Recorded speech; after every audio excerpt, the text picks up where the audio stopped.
Okay, hi YouTube. I'm gonna big quick report for the Philippines for the date of January 9, 2017.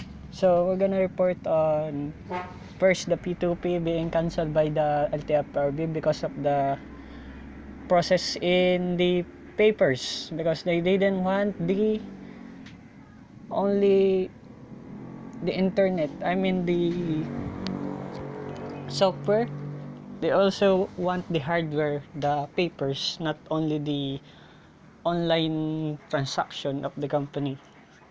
Plus, the bank didn't say anything for the what what the company, for what the P2P are paying the taxes for. So that's why the P2P company of the bus in Manila is delayed by 2 days because they were stopped by LTFRB because of all those papers they weren't paying off.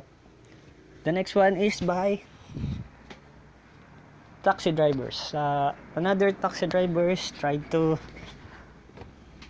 get an extra cash from another passenger in Naiya Airport, and he is now in jail for the meantime, and we don't know what will happen to him, if he will go to prison or will not face trial, because the passenger may be an OFW or just a local in the Philippines, because if it's an OFW they need time to have a vacation here and need it.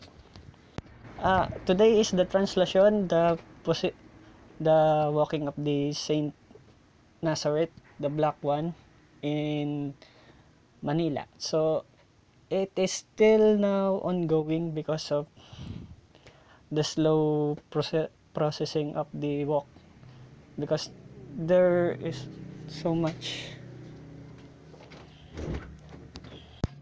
So that's it for quick news, and goodbye.